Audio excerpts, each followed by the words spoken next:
Hey gang, what's going on? And welcome on back to Football Therapy with me, your host Jan, and happy deadline day, if there ever is such a thing. I mean, we've had a few over the years, haven't we? Yes, it is the winter transfer deadline day, Monday the 2nd of February. There's a few movements already, ins and outs, and a lot of Strasbourg related news, unsurprisingly. Imagine my shock. Jacquet is off to Liverpool. Split reaction from the Chelsea fans here. A lot of Chelsea fans happy because perhaps they were confused of such the big transfer fee for this guy compared to perhaps other players that we could get for, or other players that we've got like Joshua Champong. Hella briefs coming out from Chelsea, as in they didn't move from in the end properly. They want to trust Joshua Champong, and even if that's true, why waste all this time? I mean, Chelsea will come out and be like, yep, it landed perfectly. We've got Mamadou Sarr back, we've got Strasbourg covered by Anselmino, ties going out, something might happen with Disassi. We've wasted no money, Liam's happy, we're happy, and they'll try and spin it like that. And even if there is some degree of truth in that, why chase Jacquet all window? Or are you just trying to crank the price up for Liverpool? Like I said, it doesn't feel like the way I feel about it is I'm pretty neutral on it. Like, I felt kind of gutted we missed out on Xavi Simons to Spurs, largely because I watched the Adam Cleary video explaining why he'd be really good for Maresca's Chelsea. But that is so far from my brain now. I think he's been generally quite poor for Tottenham. I don't think we've missed him at all. And we don't even have Maresca as a coach anymore. And Liam's slightly different in the way he operates. Which goes to show things happen so quickly and transfers can just be forgotten about. If you guys watch me on the channel, I was consistent. I looked at the stats on FB Ref before they took it down. And for me, Jacquet looked like the lowest ranked, and I wasn't particularly excited about spending 60 million quid, of which that's the fee from Liverpool to arrive in the summer. It's a pre-agreement that he arrives in the summer. Look, I'm sure he's a good player. They probably need him more than we do, because they've got Van Dijk, who's like mid-30s, and, Kanate, I don't know what's happening with him. He's been fluctuating his form. And yeah, they are pretty short, to be honest, there. So it's one of those things, really. Anyway, I'll be definitely uploading later today. It's 8 a.m. at time of recording here in the United Kingdom. The deadline shuts I think it's early evening, but I will cover developing stories throughout the day and do a roundup later. So do keep it locked if you watch on YouTube. Please do consider subscribing, liking if you want to help me out on the platform. That's great. If you do subscribe, you should hit that sweet, sweet bell, baby. I'm back! That was a good one. Also, Football Therapy Podcast on your podcast apps. Do give us a follow and a 5-star stuff. Thank you. Check this out on The Athletic. Everton reach an agreement in principle with Chelsea for Tariq George on loan. Of course, they got a picture of him in last year's kit. Probably because he hasn't played this season, should I say. David Ornstein uploaded this in, dare I say, late afternoon. If it's before 6 p.m, is it late afternoon? Or is it is 5:52 p.m. evening? I guess in the summer, you'd be like, it's not going to get dark for another 4 hours or 5 hours. But 4 hours. But it feels like evening in the winter. Anyway, Everton have reached an agreement in principle with Chelsea over a loan deal for Tariq George. George has been given permission to travel for a medical, and the deal includes an option to buy at the end of this season. The agreement is pending ratification on Everton's side. As the Athletic reported in January that George was expected to leave on a permanent transfer this month, despite being under contract until 2027 with an option to, I was going to say that's not long, but an option to extend, so he can make that 18 months, 2.5 years. The Merseyside club faced with significant competition from clubs in England and Europe for the 19-year-old winger, who has made only 5 starts for Chelsea this season. I do not even remember any one of those starts. I mean, I guess Charlton, don't remember them. Everton's attacking options were reduced after Grealish sustained a foot injury last month. Yeah, that's sad. Grealish's foot injury probably requires surgery, and he's going to miss the rest of the season. That's such a shame because he was a great story, Good old Jack Grealish at Everton. The 19-year-old has agreed a move worth 22 million. Last summer, the 22 million pound to Fulham that broke down on the last day. He has impressed suitors with his response, with 3 goals in 11 games this term, and of course he's playing really well for England under 21s, which is highlighted. People are looking at him there going, he's 19. He is a teenager with a wealth of experience and like Chelsea medals. Like, yeah, he's worth something, you know? You won't have to give him silly money. He's probably got a good injury record.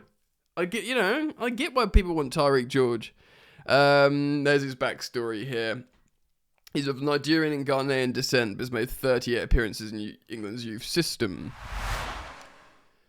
Yeah, I mean, good luck to him. He's a good little player. I mean, watching Alejandro Garnacho and Jamie Gittins on the left wing recently make me think, should we give Ty George a crack there?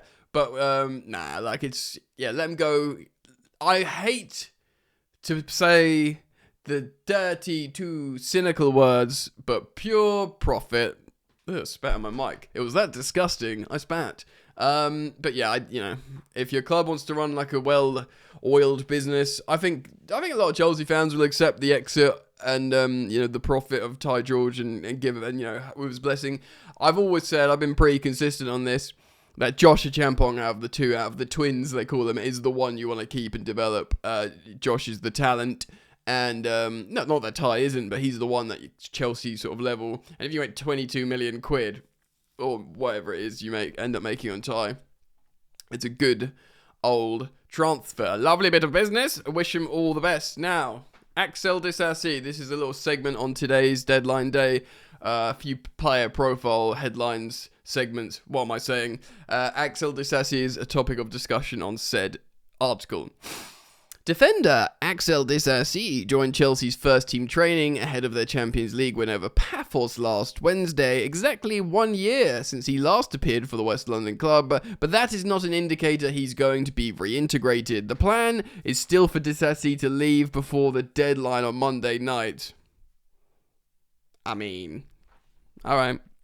Ideally on a permanent transfer, but with a loan also possible for a player who was similarly shipped out to Villa last season, of course in the winter window, and then he was farmed out at right back. Didn't really go very well for him, did it? Clubs in England, Italy, and France have been interested in the 27-year-old France international centre-back, who can also play right back.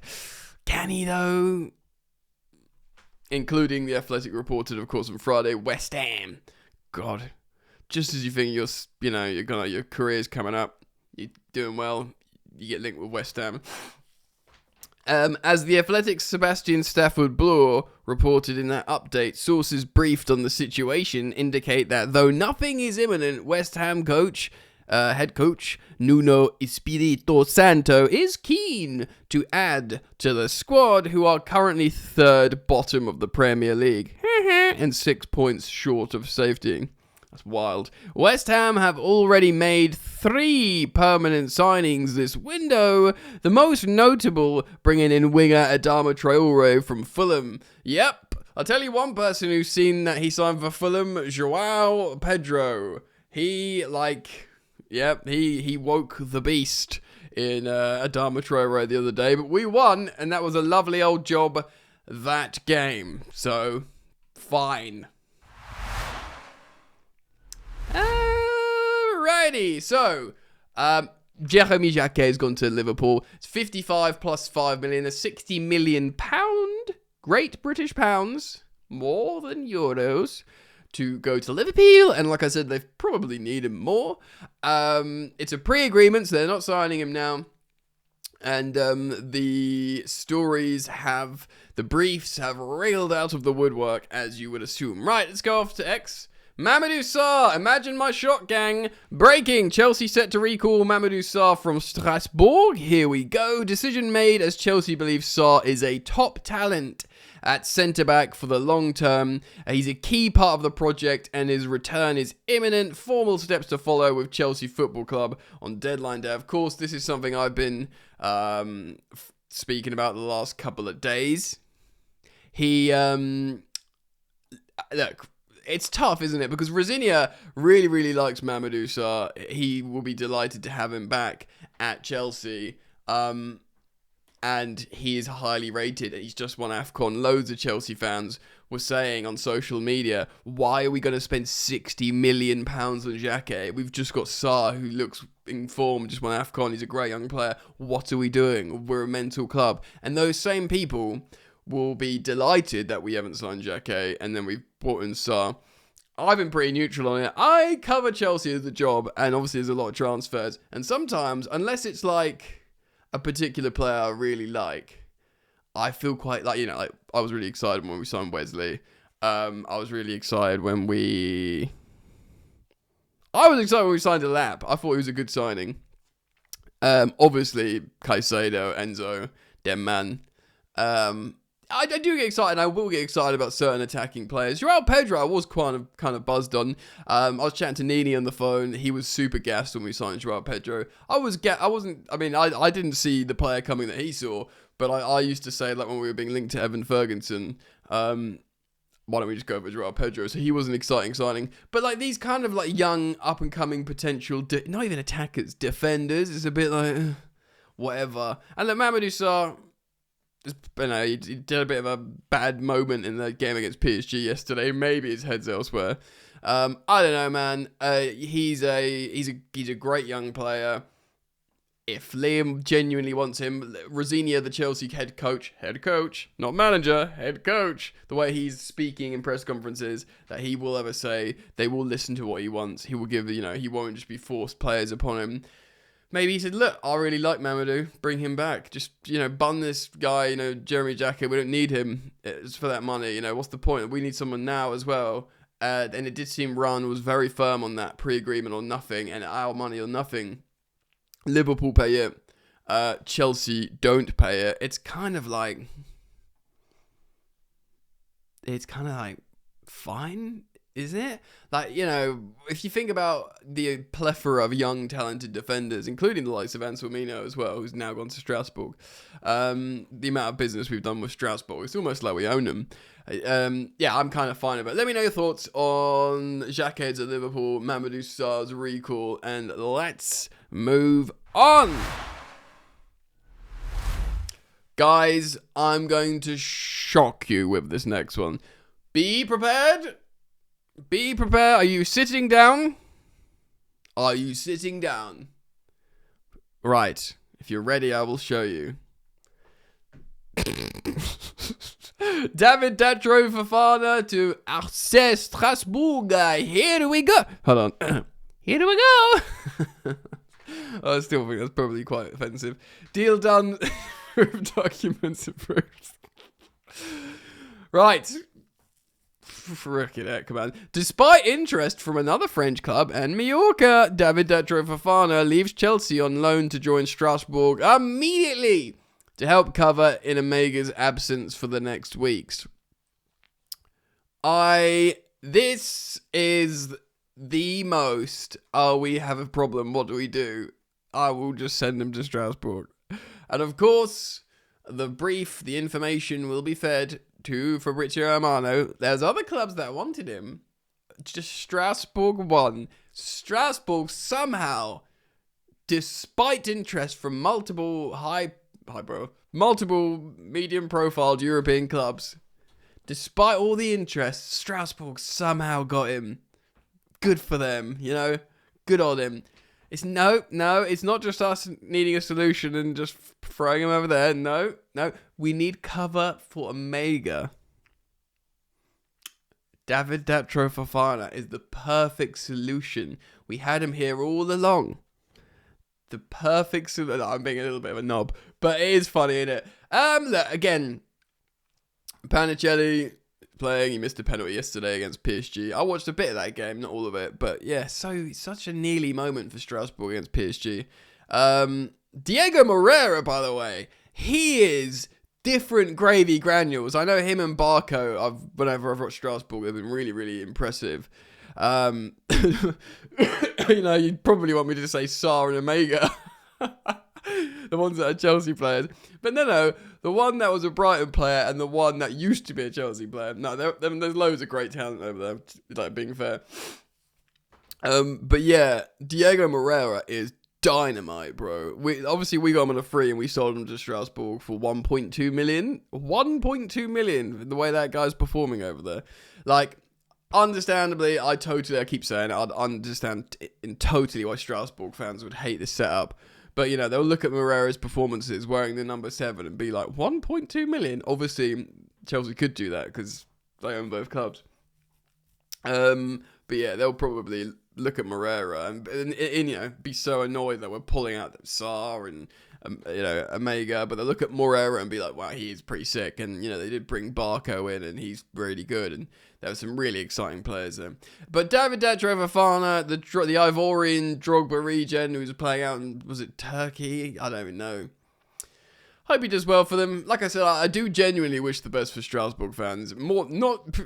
Partly because it helps the development of the club I support, and I'll always be that selfish element because I'm a Chelsea fan, but also that I just feel bad for the football fans over there because of what they've got to deal with in terms of what they represent now. So I hope they can enjoy wins and, you know, success. So, you know, it's like a positive side effect of our ownership, basically ownership, co-ownership. They all say Chelsea don't own them, but as in the owners will say that. David Dedra Fofana, yep, off you go. So hold on, loan spots, international loan spots. So we just repurposed Ansel Minos, he's still on a European loan, Dortmund to Strasbourg. We recalled Mamadou Sarr, so that's a free European loan slot formed. David Datro Fofana, but then again, he was on the loan spot as well. Confusing. Let's move on. Right, I'm going to use Cy Phillips' Chelsea news site for this.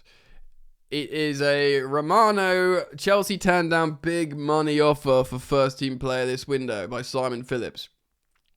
So this is Chelsea now trying to control the narrative naturally. And look, I'm not going to criticise them for that because as is their prerogative or whatever. But like, you know, this has been an ongoing theme. Everyone wants Joshua Champong. Chelsea aren't going to sell him. According to Fabrizio Romano, Chelsea have turned down a big money offer for defender Joshua Champong this window. Maybe they should try using him a bit then, no? Asks Simon. This winter transfer window has all been about centre-backs, with the whole window trying to sign Jacquet from Rennes. With that over now, it appears he's of course going to Liverpool. And if you believe the briefs, Chelsea backed off due to having a Champong already in their ranks and making a decision to recall Mamadou Sarr from his loan move at sister club Strasbourg. We live in times when you never know what to believe in the media these days, and we will never know what's true and actually not. But either way, it's a wild ride. Yeah, it's now emerged that Chelsea have had a big offer for a Champong this window, as cited on X last night. Yes, big money move, apparently. Chelsea turned down a big money move for Joshua Champong this window. Well, yeah, look, okay. Do I believe big clubs are interested in Joshua Champong? Yes. He's a really highly rated young player that can play in multiple defensive positions, and you know, makes he's not perfect, but he's really, really good. And his ceiling's very, very high. He never looks out of place. Like I've watched, for example, the aforementioned Tyreek George. I've seen him like look out of his depth sometimes. So you never could say that about Joshua Champong. Even if he makes the odd mistake, and you know, maybe the coach is annoyed at him because he's done something wrong or whatever, he always looks like combative and looks in place in men's football and can defend against the biggest strikers. And it doesn't surprise me at all that loads of clubs are in for him. So probably we did reject a huge bid.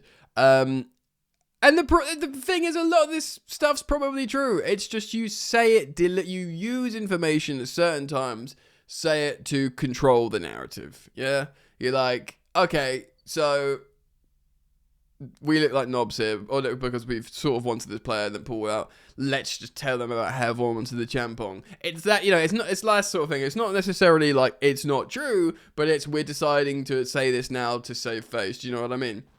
Which kind of makes sense, probably. Yeah. Like, fine. Let's land this plane. How do I feel? Well, I genuinely am not going to cry for not signing £60 million Jeremy Jacquet. I don't, whatever. I found it funny when, both Caicedo and Lavia came to Chelsea and rejected Liverpool. And, of course, Liverpool fans for a time thought they were going to sign Enzo Fernandez. So they obviously all ended up at Chelsea. And, Lavia is still a theoretical footballer, but they're all good. And maybe in the future, Jacquet becomes excellent, and their Liverpool fans talk about how Chelsea spoke about signing him for a couple of weeks. I couldn't care, bro. Like, yeah, I think we've got loads of young up-and-coming defenders. I think we need a left winger, midfield cover, and, we will learn what we've got on central defence with Mamadou Sarr, with the returning Levi Colwill. Will Josh Champong be trusted because we're apparently rejecting huge bids for him, etc. But I put it out to you guys. Let me know your thoughts. Please do leave them in the comment section below. Start up the conversation on here on YouTube or Spotify video or wherever you're listening or watching in the comment section. Thank you for liking and subscribing. Do check out Football Therapy Clips for short form content on TikTok and Instagram. And that's it from me. I'll see you later today. Turn the bell on.